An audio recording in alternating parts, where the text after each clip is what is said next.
It's good to be here. I wasn't sure if I really should come given the title of this event, Revenue Camp. Um, I, we don't generate revenue. Um, However, yeah, we will be, yes. We started in a different place than what I've been hearing so far, and we followed a different model. And we've had this incredible success 2 weeks ago when we got a Pulitzer Prize for national reporting.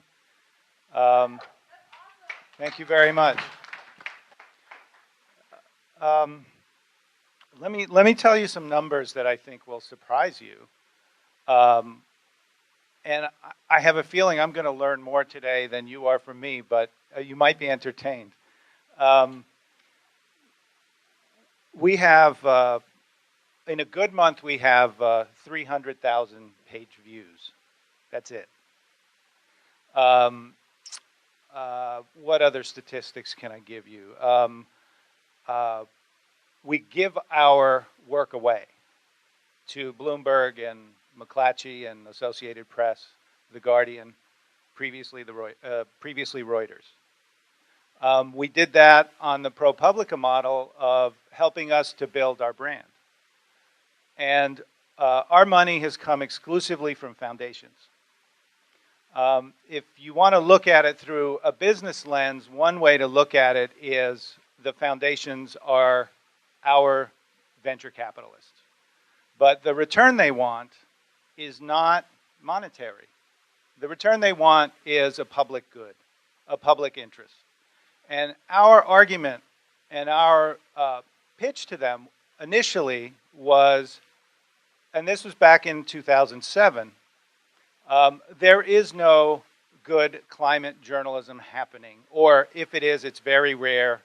We want to model good journalism on climate change and energy issues.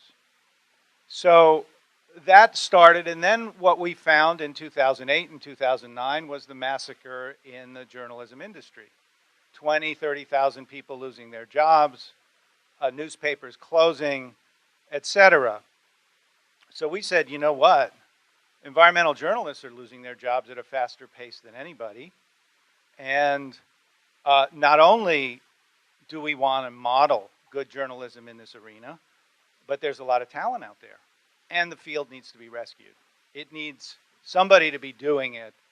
Not that we can rescue it ourselves, but certainly we can help and make the case in public. So that's really the public good that we are fulfilling, and our journalism has had a big impact. We got very good advice from ProPublica when we were starting out. The advice was, pick an issue and own it. You have limited resources, don't spread them thin. So we weren't chasing breaking news. We were honing in on what we wanted to do, and we ended up picking Keystone, the pipeline. And that turned out to be a really good choice. And we made a good choice partly because we knew what we were doing. We do it 24/7. We saw where the puck was going. We called it right. And then we went to Kalamazoo, where there was a big spill of diluted bitumen, which is what the Keystone would carry. We wanted to see what it would do when it hit water. And we got a great story out of it, and that led to the Pulitzer.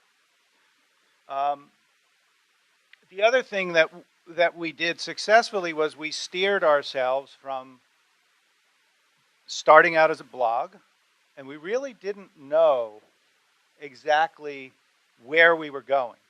We knew what we wanted to do, but we navigated away from the blogging model. We said, you know what? Doing derivative journalism and wanting to have an impact is not going to work. We need to do our own original journalism. So we hired an editor from Associated Press. She had worked on the national desk. And we made the transition from blogging to original journalism. We signed a content partnership with Reuters. We gave them our content. And we were on our way. She eventually left. And for about a year and a half, we were looking for an editor. And we knew where we wanted to head, and we got really lucky. There was an editor who was leaving ProPublica to return home to San Diego. She had to give up her job in New York, but she did not want to give up what she was doing. And I said, come do it here.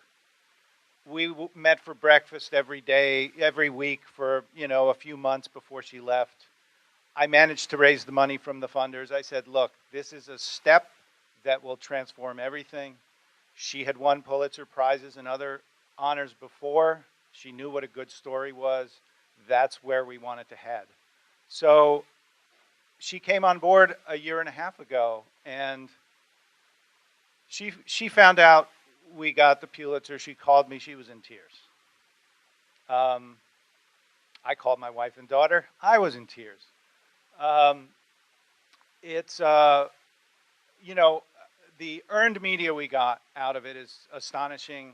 It's been 2 weeks and it's still continuing.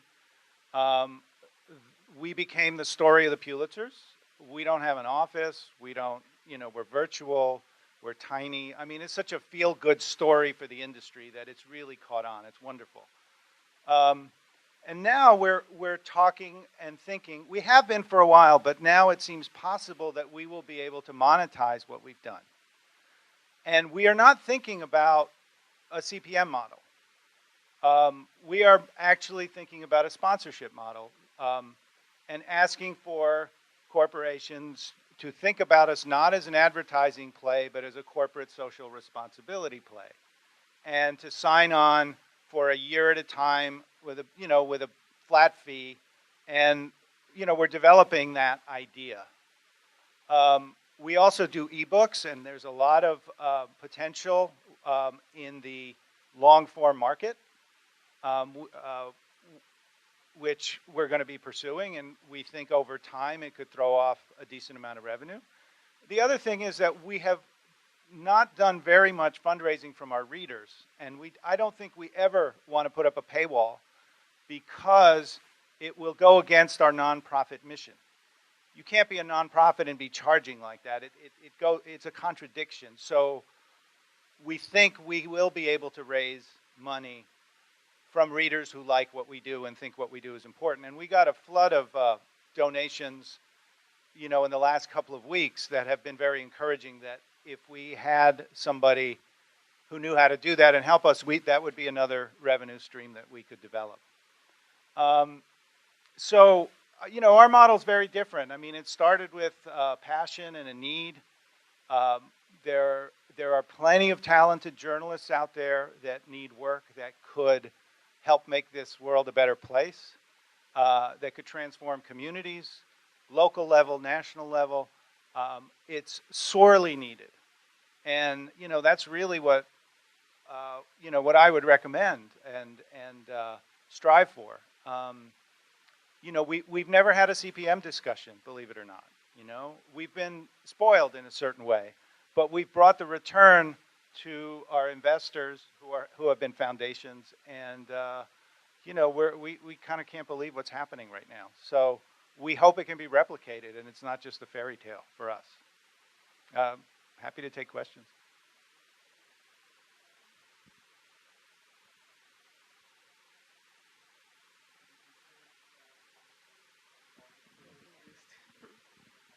Have I considered sponsorships and premium streams? Sponsorships we have. That's what I mentioned about going to corporations and having them sponsor us for a year at a time. Yeah, many. Yeah, and I don't know what a premium stream is.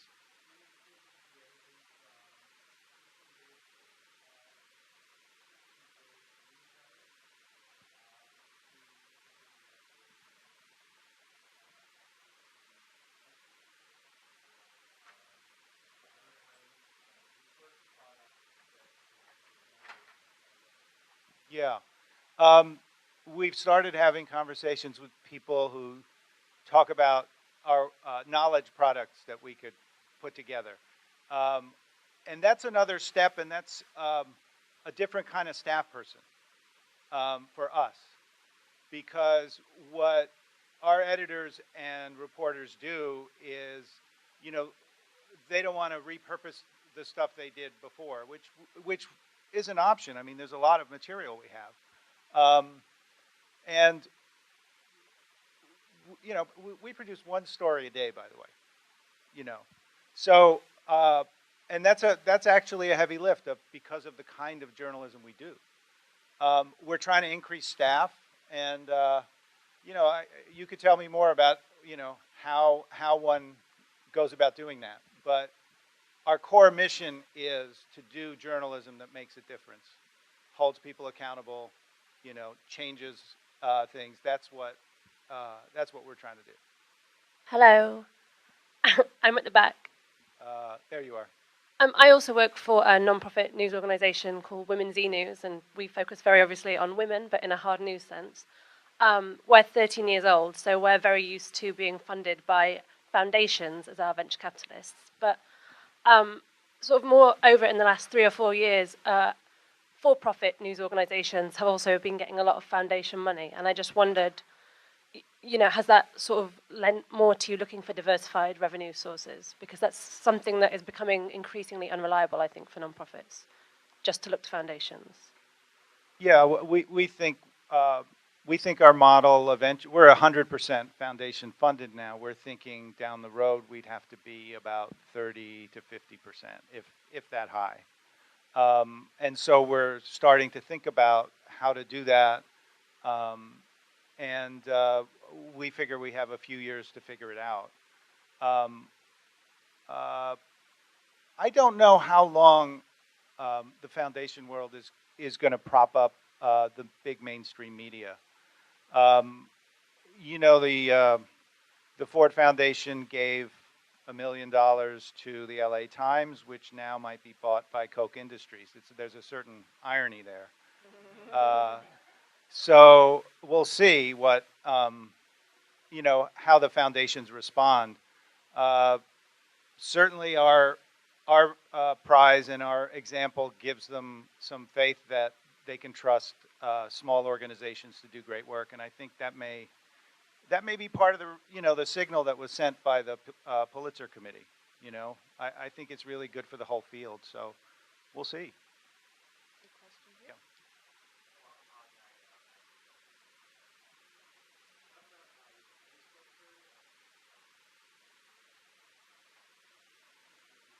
The pay structure of our reporters and editors. We have 7 staffers. They're on salary. We have some very experienced staff and some very young staff. And the young staff are incredible, and they're underpaid. And that's the first thing we are going to correct when we raise more money. And then we have freelancers. You know, there's no incentive in terms of, you know, generating traffic or anything like that. I mean, they are all, and they all work, you know, from home. So I think we're going to evolve to a hybrid model. I think as we grow, we're going to want a hub, some kind of a newsroom, but it's not going to be mandatory that the whole staff is there or anything like that. But I think it would be good for us to have a newsroom. The other thing is, so our managing editor works out of Tel Aviv. Okay, our executive editor is in San Diego. So, and I'm in the middle. So I don't get a lot of sleep. But we are on the case, you know, most of the day. It's very interesting to be able to do that. The next question is here in the back. Yeah, I just wonder if you could speak a little bit more about how you're targeting the corporations that you're going to try to get to do these sponsorships, and you know, whether you have certain criteria or whether there's certain people that or certain corporations that you feel are, you know, would be particularly interested in being sponsors for what you're putting out. We've developed a target list of a lot of names of corporations where we know we have to develop some criteria. And I think one of the ones that we may adopt is that we're not going to do any business with energy companies. And that includes clean energy companies that directly are in the business of energy, solar, wind, or oil, coal, gas. that way we can avoid any taint of conflict of interest of any kind. The other thing we're thinking about is limiting the size of a sponsorship so that at any point we can afford to lose a sponsor. So there are ways to engineer it, and I think there's plenty of low-hanging fruit, and then other companies that would come along. We're pretty, we developed this idea over the last couple of years. We just haven't been able to implement it. And we thought the corporations would still consider us risky. Now we don't think so anymore. Now we think that we have the Pulitzer and we have all this media all over the place. I think they would love to be on board and associate their name with us. So, yeah. Catch Fire, Water Citizen News are kind of operating in the same space, although we have specifically chosen not to go with the nonprofit model because of some of the issues that you've raised. Some of the water-focused ones, the other ones are more nonprofit. Circle of Blue, EcoWatch, have some of those guidelines for having corporate sponsorships as well as constraints on who they will or will not work with. I don't know if you looked at what you would offer for a sponsor. I mean, I see it as very similar to with a conference that corporations will sponsor environmental conferences and climate leadership type conferences and things like that. What have you actually looked at what they would get for a sponsorship? We're only just starting. I mean, whoever was talking before about don't let people in the old media convince you to do stupid things. We don't want our editorial tainted in any way. That's the primary thing. So we would, we're thinking we would give them some representation on the site to be determined, a page on the site, and bragging rights that they support our journalism and the climate issues that we bring awareness to and so forth. We're not going to be publishing anything for them, and we've had all kinds of ideas thrown at us, but the question becomes who's going to do it, and we don't have staff to be able to give away a lot. So our core mission is the journalism. We don't know yet. We'll find out what the stomach is out there and what feedback we get. We may have to make the pot a little sweeter, or maybe we'll find some new ideas. Okay. Great. Thank you, David. That's great. Great to have you here. And I like the fact that you're honest about no revenue yet, but it's going to come, and it shows the range of places where people are at. So this is great. And it also shows that serious journalism can still be focused on being sustainable. So next up we have the All. We've got John Shankman, and then we'll have Talking Points memo. And if you want, this might be, as John's getting ready, it might be a good moment for just a quick stretch break. Just stand up. I know it's been a couple of hours already this morning. There's also plenty of breakfast left. This is a really nice caterer we love, so they have really good stuff if you haven't had